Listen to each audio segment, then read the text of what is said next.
Gusto mo bang lumaki ang sahod mo sa Glow Live? Sa bidyong ito ay ituturo ko sa mga host and sub-agents kung paano ba itatama ang strategy para tumaas o lumaki ang kanilang mga earnings. Narito ang aking Ponsan, screenshot ko na lang. Ito yung aking bagong earnings dito po sa ating Glow Live application. Ayan, I'm yours truly, Jocelyn TV, ang lagi nagbibigay sa inyo ng tips and ideas about po sa ating mga legit earning application. So sa araw na ito, i-share ko po sa inyo kung paano nga po ba tayo magkaroon ng malaking earnings po dito sa ating application ng Glow Live. Dahil marami po ang hindi nakakaalam na ito pong Glow Live is napakasimple lang po pero ang laki po ng pwede natin na maging earnings, okay? So, sisimulan po natin dito sa ating activities dito sa taas. Ayan, invite and win up to $200. Hindi naman porque sinabi natin na $200 ang nandyan is $200 agad ang ibibigay sa'yo. Up to, ang sabi po niya. So, once na kayo po ay nag-invite ng mga users, syempre po ay meron po yan na equivalent na dollars or cents. Pero, yan mga cents na po yan ang napakalaking bagay para po kayo ay magkaroon ng $200. Syempre, maiipon yan o halimbawa naka-invite ka ng 5 to 10 users or 5 to 30 users sa loob ng isang araw. So, may chance po yun. Sa loob ng isang araw, pwede ka po magkaroon syempre ng malaking reward na sinasabi naman po dyan sa ating application. At bukod doon, para po sa ating mga agents and hosts na bago pa lamang, kayo po mismo gamit ang inyong link ay pwede po kayo na mag-invite. Okay, unlimited invite po, unlimited users. Hindi po porke ikaw ay host lang, hindi ka pwede mag-invite, okay? Tulad kasi sa ibang application, only agent can invite users. So, dito po is hindi. Ikaw po, host ka man, agent ka man, pwede ka pong mag-invite, okay? So, yan po nakikita nyo sa wallet ko ngayon, yan. Ayan, na 1 million, okay? Ayan po ay nakuha ko lamang po sa mga reward score, incentives po, doon po sa invite. Dahil ako po ay hindi nag-tasking kahapon, so hindi siya nadagdagan as taxing. Pero, nadagdagan po siya ng $1 dahil po sa ako ay mayroong naipasok na mga users dito sa application. Madali lang naman talaga mag-invite kung tutuusin. Mag-post ka lang sa Facebook mo, mag-post ka lang sa Instagram or sa WhatsApp or direct message, okay? So, bukod po sa mga invite, syempre po, i-highlight po natin syempre ang mga tasking po dito sa application. Ako po ay meron ng naunang vlog, so pakibalikan na lang po yan dahil mas marami po kayo makukuha na mga information po dyan, okay? At syempre po, bukod naman po doon sa invite, okay, is napakalaki pong part ng application natin is dapat po kayo ay nagtatasking. Hindi naman po pwede na puro invite lang, okay? Kung gusto niyo po ng mas malaking reward, ay kailangan niyo po mag-tasking, okay po? So, balikan niyo po yung aking video na iyan. So, nakadetalye po dyan ang about po doon sa withdrawal, doon sa taskings, okay, kumpleto po yan. So, ito pong part 2 natin is about po doon sa mga hosts and sub-agents, okay? So, dito po kasi ang hawak kong policy is medyo sablay, okay? So, yun po kasing unang-unang vlog ko is ito talaga yon nakasulat. Hindi ako nagva-vlog nang hindi ko nire-review ang policy o hindi masyado kita. So, ilagay ko na lang po dyan, okay? Ang nakalagay talaga po sa Glow Live Policy Agency at saka sa Host Policy Agency noong ako yung nag-unang nag-vlog. Actually, nanghihinayang ako dahil dinilit ko po yon dahil marami ang sablay dun sa sinabi ko nung time na yon. Ilang oras lang syempre, ang 1,000 views ay napakalaking bagay sa akin. Pero dinilit ko dahil minessage ako ng isang biddy rin dito sa application na mali nga daw yung 100,000 $1 minimum withdrawal. So, anong gagawin ko? Ayun ang nabasa ko po sa policy. Okay, ayan, sa policy. Yun pala, bago pa ako nag-vlog, bago pa ako nag-video, ay nag-meeting na ang mga BD, which hindi ako kasama doon. Dahil ako po is independent agent, okay? Wala po akong team, hindi po ako kasama sa mga meetings nila, at ang nag-invite lang sa akin is si mother seller na hindi pa ako inintroduce sa matataas or dun sa mga officials, okay? Kasi nagtitiwala talaga ako dito kay ma'am, dun sa aking mother seller. Isinend niya lang sa akin si policy. So, hindi rin niya alam na may nagbago ng time na yon. Okay? So anyway, ang makaka-relate lang po nitong sinasabi ko ngayon is yung nakapanood noong una kong video na binura ko na po. At nilagyan ko nga po ng another video. Ito nga, ayan. Nilagyan ko ng another video dahil ayan po yung update. Okay? Pero tulad nga nung sabi ko doon sa video na nakausap ko, hindi po ako gumagawa ng kwento.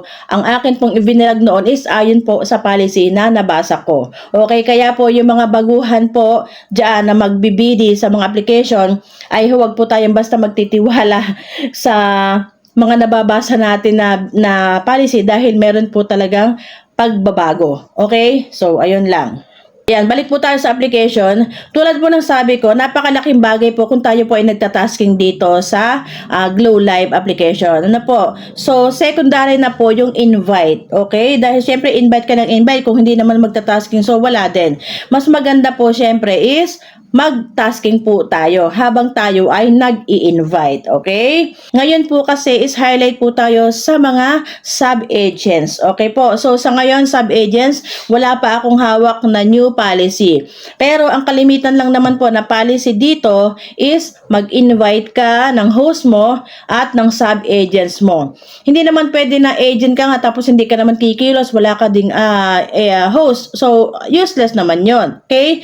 Kailangan po is mag-invite po kayo ng inyong mga host.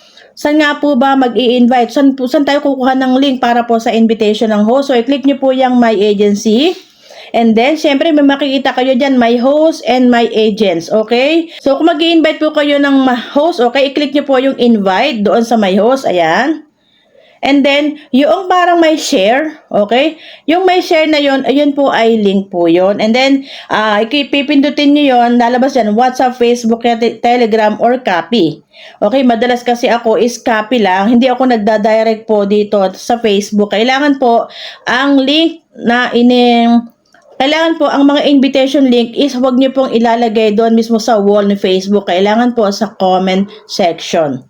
Paalala lang po sa mga content creators dyan, nagsisimula pa lang ha. And then, doon naman po sa invitation ng sub-agent, i-click nyo rin po yung invite. Ayan, and then ganun din. Okay?